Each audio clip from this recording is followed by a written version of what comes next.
Bueno, televidentes, gracias por seguir conectados con el magazine aquí en la tarde. Hoy pues hablando de fechas supremamente importantes, tenemos acompañantes que nos estarán hablando un poco acerca de lo que nos compete en esta tarde. Para hablar y extender un poco más nuestro tema, nos acompaña Anderson Álvarez, por supuesto el coordinador de la Red de Derechos Humanos. Bienvenido a nuestro magazine.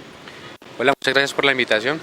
Bueno, Anderson, para empezar sería bueno que le contáramos a las personas acerca de esa red de derechos humanos, ¿hace cuánto se estableció en el municipio y por qué? Bueno, la Red de Derechos Humanos del Suroccidente colombiano Francisco Isaías Cifuentes lleva en el municipio de Tuluá poco más de 4 años, ¿sí? Es una iniciativa regional que agrupa diferentes organizaciones sociales y populares en el suroccidente colombiano, que recoge al Valle del Cauca, el Cauca y al departamento de Nariño, y que fundamentalmente busca la defensa y la protección de los derechos humanos en el ejercicio también de la política, ¿sí? Y de la oposición política, que tiene que ver un poco con las garantías que exigimos por parte de las organizaciones sociales y populares en el ejercicio de reclamar, digamos, sus derechos en cada uno de esos sectores, pero también de plantearse como alternativa política en cada uno de sus sectores. Bien, ¿qué factores de pronto se encontraron en estas diferentes comunidades para que fuera creada la Red de Derechos Humanos?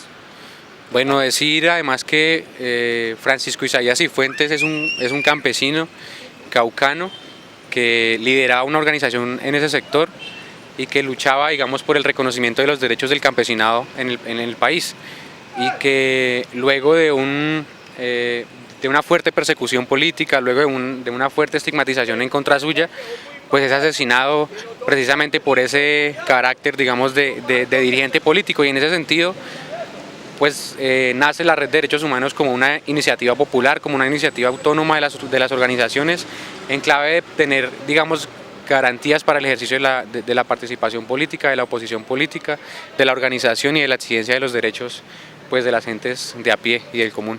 Bien, hablemos un poco de esos derechos que ustedes buscan cobijar a la sociedad. Bueno, digamos que los derechos humanos son muy globales, ¿cierto? Recogen elementos tan fundamentales como el derecho a la libertad de expresión, el derecho a la vida digna, digamos, los derechos fundamentales como la salud, la educación, el trabajo. Pero además creemos nosotros que los derechos humanos también están en el marco del ejercicio de la oposición política, toda vez que se requieren garantías para eso, y más en un país como Colombia, que viene y que ha venido incluso por más de 50 años padeciendo un conflicto armado que precisamente es la expresión de la imposibilidad de que en Colombia pues la oposición política pueda darse por vías democráticas, ¿cierto? Por vías de la institucionalidad, y en ese sentido de allí la importancia de la red y de allí la importancia de otras organizaciones que trabajan, digamos, en esta vía. Bueno, Anderson, ¿qué podemos hacer nosotros cuando vemos que nuestros derechos están siendo violentados? Sí, yo creería que fundamental la posibilidad de que las comunidades se empoderen de los espacios de participación, ¿cierto? Fundamental, por ejemplo, de que nos empoderemos de las juntas de acción comunal. ¿Sí? Nosotros hemos estado impulsando como Red de Derechos Humanos la posibilidad de que en las juntas de acción comunal existan comités de derechos humanos que trabajen constantemente, digamos, en la formación de sus integrantes, digamos, de los miembros de su comunidad, pero también con la posibilidad de que destaquen personas que puedan, digamos, hacer este tipo de denuncias. Nosotros en la zona rural pues tenemos un trabajo adelantado en este sentido. En cada junta comunal tenemos un comité de derechos humanos, tenemos un responsable o un coordinador de derechos humanos en cada una de estas veredas, y estas personas nos ayudan también a, digamos, no solo reconocer cuáles son esas violaciones que se puedan desarrollar en contra de la comunidad, sino también denunciarlas y crear alertas tempranas que puedan, digamos, prevenir este tipo de actos. Fundamental eso, fundamental la organización, el empoderamiento de la participación, querer informarse, digamos, de las herramientas que tenemos, no creer que las instituciones son ajenas, digamos, al ejercicio cotidiano de nuestro quehacer en términos del trabajo, ¿cierto? De la cotidianidad, sino que reconocer que en ellas tenemos una herramienta para, digamos, superar este tipo de violaciones. Bien, de pronto en el trabajo que ustedes han estado realizando, ¿qué derechos han detectado que son más violentados? Sí, digamos, en el ejercicio de la oposición política, pues es constantemente violentado ese derecho, digamos, a pensar diferente, ¿cierto? A expresar lo que sentimos. Toda vez que una vez se hace, pues nos enfrentamos a señalamientos, nos enfrentamos a estigmatizaciones, nos enfrentamos a que nos nieguen, por ejemplo, espacios en los que debería, digamos, abrírsenos en términos de comunicación, por ejemplo. Dificultades para que en las instituciones nos atiendan como se debe por el solo hecho de pensar diferente o de decirnos de izquierda, ¿cierto? O de X o Y organización política o social. Eso por un lado, digamos, en el ejercicio de la oposición política, pero creo yo que las comunidades en cada uno de sus sectores pues se ven, digamos, constantemente violentados en su derecho, por ejemplo, a la vida digna, al buen vivir, ¿cierto? A la salud, a la educación, que son derechos humanos y que muchas personas no lo conocemos. Entonces, pero que además requiere, digamos, de eso, de fortalecer la participación de las comunidades y de reconocer también que es fundamental, digamos, que el Estado asuma pues su responsabilidad histórica con las comunidades históricamente olvidadas, como los campesinos, por ejemplo, ¿cierto? Que viven en difíciles condiciones en términos de productividad, de acceso a derechos básicos, ¿sí? Las víctimas hoy, por ejemplo, digamos que no han podido acceder integralmente a una reparación que les permita pues retomar sus proyectos de vida o construir proyectos de vida sobre la base de lo que les quedó una vez fueron desplazados.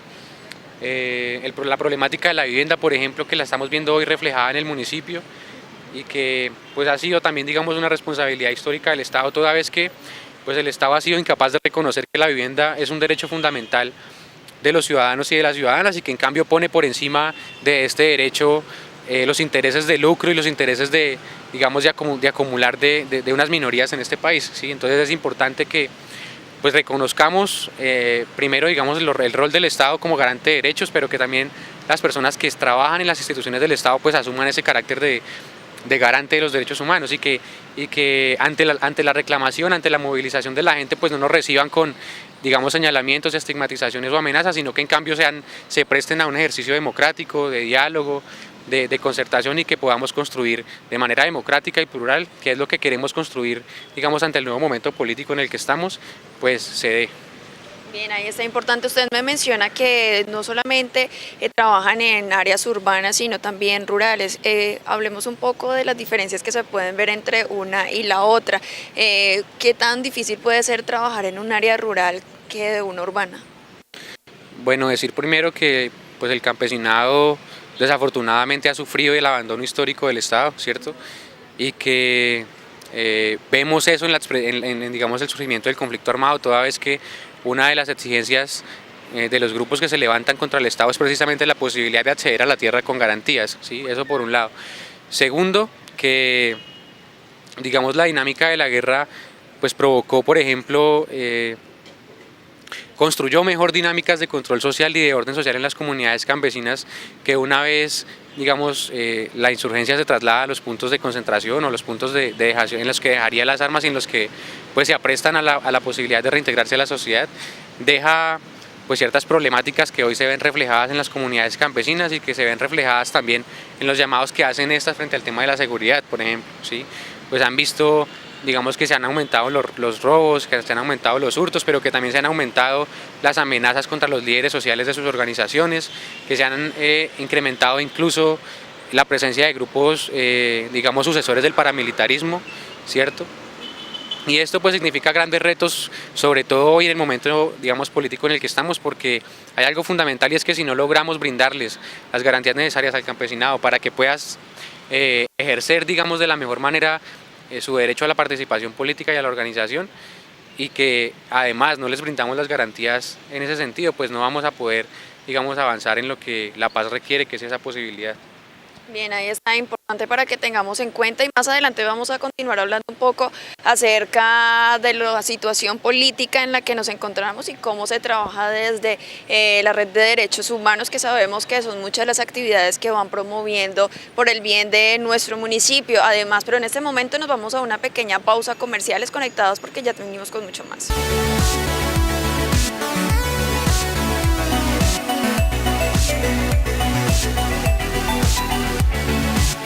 Continuamos en el magazine aquí en la tarde, por supuesto con nuestro invitado del día, Anderson Álvarez, quien nos está hablando un poco acerca del trabajo que realizan desde la Red de Derechos Humanos, que por supuesto se encuentra en el municipio de Tuluá, pero además trabaja en algunas otras comunidades.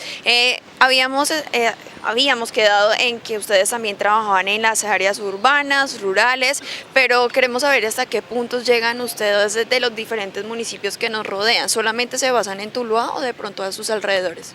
Sí, como le decía, digamos que la red de derechos humanos Francisco Isaías Cifuentes tiene un alcance regional, ¿cierto? Tiene presencia en los 3 departamentos que le mencionaba, pero además en el municipio tenemos una coordinación departamental que articula a coordinadores municipales de los diferentes municipios en los que como red tenemos presencia, ¿sí? Que yo diría son la mayoría del municipio, pero que además articulamos, por ejemplo, para Tuluá como región centro-norte del valle, entonces digamos que la presencia es importante. Bien, ahí está entonces para que tengan en cuenta. Hablemos un poco de las actividades que ustedes realizan en torno a pues hacer valer los derechos humanos. Sí, pues digamos que quisiera yo hacer como un paralelo de lo que ha significado como para nosotros como red de derechos humanos, pues el ejercicio de la defensa de los derechos humanos en el marco del conflicto armado que estamos superando, pero además lo que puede significar para nosotros y lo que ha significado y lo que está significando el ejercicio de la defensa de los derechos humanos en el marco del posacuerdo. ¿Sí? Digamos que el conflicto armado colombiano lo que significó para nosotros como organización. Y digamos que el ejercicio de la defensa de los derechos humanos en el marco del conflicto armado colombiano, pues digamos que nos limitó un poco, ¿cierto? Porque el ejercicio nuestro, digamos que estaba encaminado a prevenir que los actores armados pues atentaran contra el derecho internacional humanitario y en ese sentido que afectaran a la sociedad, digamos, en el ejercicio de la guerra, ¿cierto? Que se ve, por ejemplo, cuando el ejército se metía a escuelas o se metía a colegios en la zona rural para resguardarse, o cuando digamos también buscaban resguardo en las casas de los campesinos y así. Ese tipo de hechos digamos que limitaron un poco nuestro ejercicio en defensa de los derechos humanos a la denuncia y a la prevención de este tipo de acciones que pudiesen vincular a la sociedad civil en el marco del conflicto, ¿sí? Y digamos que nos limitó un poco en cuanto a la posibilidad de visibilizar la carencia en cuanto a la garantía de los derechos humanos, como en el tema de la salud, de la educación, de la vivienda digna, del trabajo, del buen vivir de las comunidades, que es hoy una de las diferencias que tenemos, ¿sí? La posibilidad que tenemos hoy como organizaciones de derechos humanos y como organizaciones sociales y populares es que una vez superada la guerra, ¿sí? Vamos a tener la posibilidad de centrarnos o de centrar la discusión política, de centrar el debate político en cómo está viviendo la sociedad colombiana, en cómo están viviendo los campesinos, en cómo viven los negros, en cómo viven los indígenas, en cómo viven o las condiciones en las que tienen que vivir las comunidades diversas, ¿cierto? La comunidad LGBTI, de cómo viven los jóvenes, de cómo están viviendo hoy los estudiantes. Entonces eso, digamos que es muy importante decir eso por un lado, y que eso potencializa un poco, digamos, el ejercicio de la defensa de los derechos humanos, porque vamos a estar un poco más concentrados en ver cómo logramos que el Estado colombiano pues garantice estos derechos que son fundamentales y que están encaminados a que las comunidades de nuestro país vivan de la mejor manera y tengan, digamos, las mínimas condiciones para la vida digna. Bien, ahí está para que tengamos en cuenta. ¿Cree que de pronto lo que llevamos después de la firma de la paz en el país haya mejorado un poco acerca de ese conflicto? ¿De pronto el pueblo campesino ha podido dar como ese respiro? ¿Se han visto algún tipo de cambio para estas personas? Sí, yo creo que eso es digamos, innegable, ¿sí? La posibilidad de que en Colombia se haya acabado la guerra, o por lo menos hoy no haya, digamos, confrontaciones entre el ejército colombiano y las FARC-EP, pues ha significado salvaguardar muchas vidas, cientos de vidas, y la posibilidad de prevenir otro tipo de casos que atentan contra el derecho internacional humanitario. Eso lo celebramos en gran manera como Red de Derechos Humanos y como líder también de una organización campesina con la que trabajamos. Eso lo hemos celebrado constantemente, pero vemos también con preocupación digamos, cosas muy concretas que no se comparan con las implicaciones del conflicto armado, pero que sí alteran, digamos, la dinámica diaria de las comunidades campesinas, como es el tema del hurto, el tema de, digamos, del avigueato y este tipo de cosas que estaban ausentes, bien o mal, por la presencia de la insurgencia en los territorios, pero que hoy, debido al abandono pues, de la insurgencia, pero también a la incapacidad del Estado de copar estos espacios que la insurgencia dejó, pues digamos que se ha prestado para que grupos paramilitares o grupos digamos ilegales pues se los tomen. Y en ese sentido, pues digamos que es una preocupación. Nosotros hemos exigido a las fuerzas estatales, a la policía, al ejército y a la personería, pues que solucionemos concertadamente este problema de seguridad sin que nos pidan ellos olvidar lo que ha pasado, ¿sí? Porque en Colombia no podemos olvidar que quienes más atentaron contra los derechos humanos y contra el derecho internacional humanitario después de los paramilitares fue la fuerza pública, ¿sí? Y es una vaina que pues desafortunadamente hay que reconocer, pero que no podemos y no pueden pretender las instituciones digamos que tienen el tema de seguridad pues que lo olvidemos.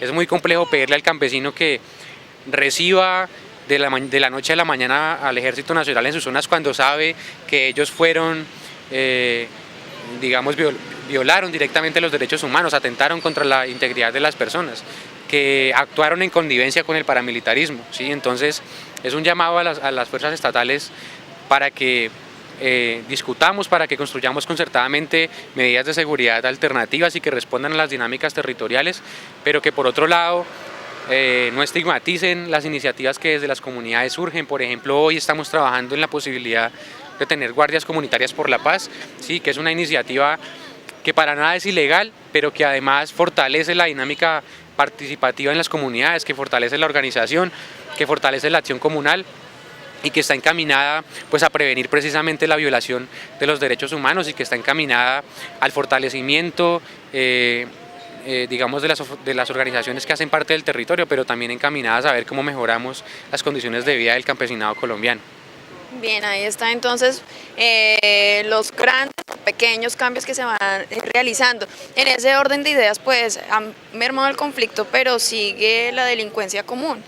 Sí, es lo que te decía, es un reto que tiene digamos el Estado colombiano, pues porque hay que asumir que ante el abandono estatal en las zonas rurales, la presencia de la insurgencia creó un orden social alternativo, ¿sí? Que bien o mal, reitero, le garantizó a las comunidades campesinas por lo menos digamos la presencia de este tipo de actos, ¿sí? El tema del consumo de drogas, el tema del robo que hoy pues desafortunadamente se está viendo digamos en aumento en este tipo de territorios. Por ese lado, digamos que preocupa la situación, pero que estamos avanzando como comunidades campesinas en ver cómo superamos esto de manera autónoma, pero también en un diálogo constante con las instituciones del Estado que tienen que brindar este tipo de seguridad. Decir también que en Colombia la posibilidad de que hayamos acabado con una guerra que duró por más de 50 años, que duró más de 53 años, la posibilidad de que estemos acabando con esto, que no significa solamente la dejación de armas de las FARC, ¿cierto? Que desaparezcamos a las FARC como un actor armado político, sino que significa la posibilidad de que en Colombia podamos decir lo que pensamos, actuar, digamos, en connivencia, precisamente en coherencia con lo que pensamos y que planteemos alternativas políticas al orden social actual, sin que eso nos cueste señalamientos, sin que eso nos cueste la vida incluso, ¿sí? Y eso es para celebrar. Yo creo que hoy las colombianas y los colombianos debemos celebrar la posibilidad de que en Colombia se piense diferente y eso no signifique poner en riesgo la vida misma, ¿cierto? Bueno, Anderson, ¿qué cree que nos falta de pronto a los colombianos para pensar en paz? Si vamos a pensar en una paz, ¿qué deberíamos de tener en cuenta? Y asimismo pues hacer valer nuestros derechos y no sé, retomar en nuestro país de la mejor manera. Sí, yo creo que digamos fundamental entender dos cosas frente al tema de paz. Creo yo que hay una paz que todavía está en construcción y por la que creo además nos falta mucho por andar.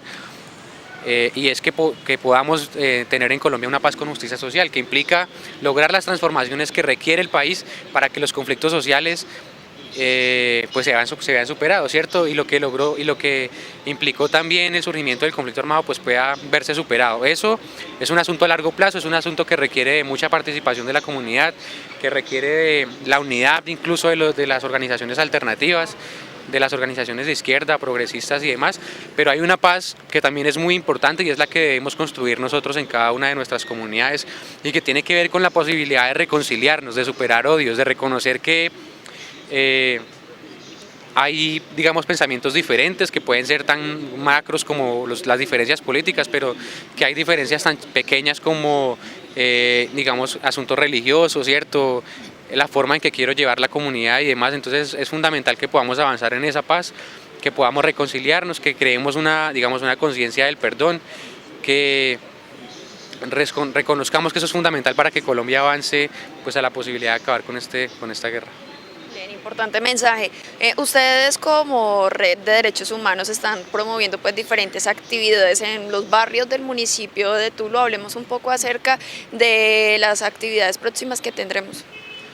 Bueno, tendremos para el 24 de este mes una actividad con integrantes de las FARC-EP, integrantes del Gobierno Nacional, integrantes de Voces de Paz, hablando un poco sobre cómo va la implementación y digamos que mostrándonos cuáles son los retos que como sociedad civil tenemos para pues, la consecución o la implementación efectiva de los acuerdos. Quisiera aprovechar el espacio también para pues desmentir un poco digamos cosas que se han dicho desde la institucionalidad, desde el gobierno municipal frente a el asentamiento humano que hay hoy día en el barrio Nuevo Farfán, ¿cierto? Decir que son alrededor de 50 familias víctimas del conflicto social y armado que se encuentran allí hoy asentadas, que para nada son personas que se estén haciendo pasar por víctimas, que hemos logrado constatar que cada una de ellas está en el registro único de víctimas, ¿sí? Decir sí, y esto nunca hemos dicho lo contrario, digamos, estas familias no son de Tuluá, llevan entre 3 y 5 años viviendo aquí por ocasión del conflicto, ¿cierto? Eso es un fenómeno que hay que reconocer y que el desplazamiento forzado interno pues provocó que muchas familias de diferentes sitios del país pues terminaran, digamos, viviendo en lugares lejanos de sus territorios originarios, ¿sí? Y pues por supuesto esa expresión, eso lo estamos viendo expresado hoy en esa ocupación.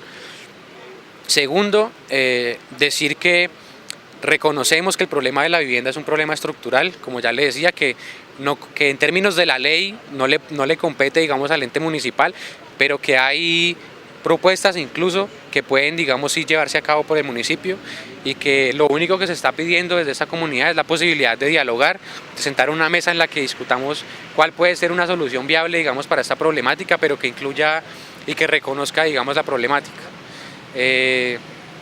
Denunciar también que desde el gobierno municipal, pues por el hecho de que estemos acompañando este proceso, por el hecho de prevenir que se atente contra los derechos humanos en este asentamiento, ¿cierto? Por, digamos, apegarnos un poco a lo que la Corte Constitucional ha planteado, pues nos ha costado señalamientos y nos ha costado, digamos,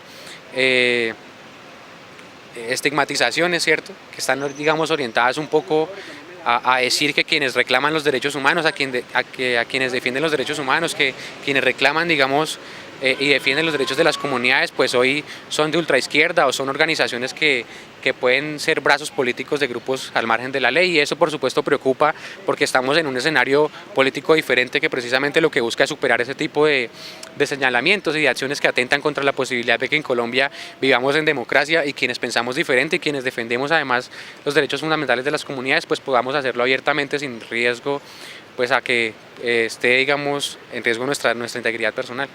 Bien, respecto a lo que nos menciona del barrio Farfán, Nuevo Farfán, ¿qué es lo siguiente por hacer? ¿Qué van a hacer ustedes en torno a lo que está sucediendo?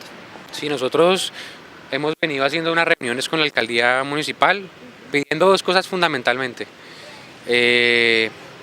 Primero, garantías, que nos diga el gobierno municipal si tenemos garantías para el ejercicio de la oposición política, para el ejercicio de la defensa de los derechos humanos, y segundo, que podamos sentar una mesa de concertación en la que tenemos ya el apoyo de la gobernación municipal, de la gobernación departamental, perdón, por medio del Consejo Departamental de Paz.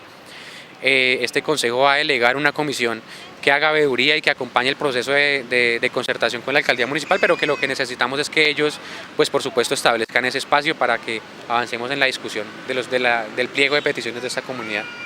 Bien, ahí está. Entonces esperamos que por supuesto todos acaten esos diferentes llamados que se estarían realizando. ¿Qué día va a ser? La reunión, bueno, hoy tenemos una reunión con la alcaldía municipal, esperamos poder avanzar en la discusión de esa problemática, y el evento que tenemos para Pedagogía de Paz es el 24 de este mes en el Consejo Municipal. Bien, importante que todos asistan, además que el Consejo siempre está abierto para aquellas personas que quieran de pronto acercarse y conocer sobre lo que está sucediendo en el municipio. Hoy, Anderson, estamos hablando de un tema supremamente importante, que es pues un ícono para nosotros como lo fue Nelson Mandela, que de alguna manera quiso promover la paz de su país en Sudáfrica, y sabemos que bueno, muchas personas han tratado de tomar ese ejemplo y nosotros hemos decidido pues en torno a que se está hablando de Nelson Mandela, pues también hablar un poco acerca de la situación en nuestro país. ¿Hay alguna comparación que podamos hacer frente a lo que se está viviendo en el país con lo que pasó con Nelson Mandela? Sí, yo quisiera decir que lo que nos deja ese proceso y lo que nos dejó Nelson Mandela es mucho por aprender, es de celebrar que allá lograron salir de un conflicto social, político, económico y hasta cultural, digamos, muy profundo, ¿sí? Existía en ese momento, digamos, un conflicto racial muy fuerte, una exclusión económica y una injusticia social extremadamente, digamos, profunda, ¿cierto? Pero que luego de ese proceso logran no solamente avanzar en la construcción de mejores condiciones de vida para sus ciudadanos y ciudadanas, sino que se fundamenta todo ese proceso sobre la paz, ¿sí? Sobre la posibilidad de respetar al otro, sobre la posibilidad de reconciliarse con el otro, ¿cierto? Y eso fue lo que nos dejó ese proceso. Creo yo que los colombianos tenemos mucho por aprender de eso, toda vez que lo que hoy requiere este proceso de paz es precisamente reconciliación, ¿sí? Reconciliación, perdón, sin decir que esto signifique, digamos, olvidar lo que pasó, porque es sobre la base de saber muy bien lo que pasó, que se constituye o que se construye mejor lo que queremos, ¿sí? Lo que hoy nos está dando, la posibilidad que hoy estamos enfrentando los colombianos es acabar con un conflicto armado que duró muchísimos años, que no permitió, digamos, que alternativas políticas que pudiesen superar las problemáticas que hoy vivimos, pues, digamos, salieran a flote y pudiesen llegar a ser poder y, digamos, alternativa y construir una realidad diferente, sino que estamos también ante la posibilidad de, digamos, precisamente avanzar en ese reconocimiento de lo que no sabemos, ¿sí? De lo que la guerra no nos permitió conocer, de que sepamos quiénes fueron realmente los actores del conflicto armado, quiénes violaron los derechos humanos, quiénes deben pagar además por ese tipo de violaciones y demás. Entonces, pues celebrar primero que el programa le esté haciendo, digamos, un reconocimiento a Nelson Mandela, y segundo, hacerle un llamado a la comunidad para que reconozcamos en ese proceso un ejemplo a seguir, fundamentalmente y sobre todo en la posibilidad de reconciliarnos, de perdonarnos y de construir sobre lo que vivimos una Colombia diferente. Bien, ahí está, gracias por ese mensaje, agradecerle por habernos acompañado en nuestro magazine y por supuesto las puertas quedan abiertas para cuando quiera acompañarnos y hablar acerca del proceso que van a seguir realizando desde la Red de Derechos Humanos. Sí, no, yo reitero el saludo al programa, decir que estamos profundamente agradecidos como Marcha Patriótica y como Red de Derechos Humanos con el programa, toda vez que nos han brindado siempre muchos espacios para que podamos nosotros plantear, digamos, lo que pensamos, plantear nuestras diferentes actividades, y en ese sentido pues vamos a seguir haciéndolo, invitarlos a que apoyen el programa, que sigan, digamos, los medios alternativos, a que estén pendientes de las actividades que podamos desarrollar, y nada, feliz de estar acá y gracias por el espacio. Bien, ahí está entonces para todos los televidentes, sigan conectados con nosotros.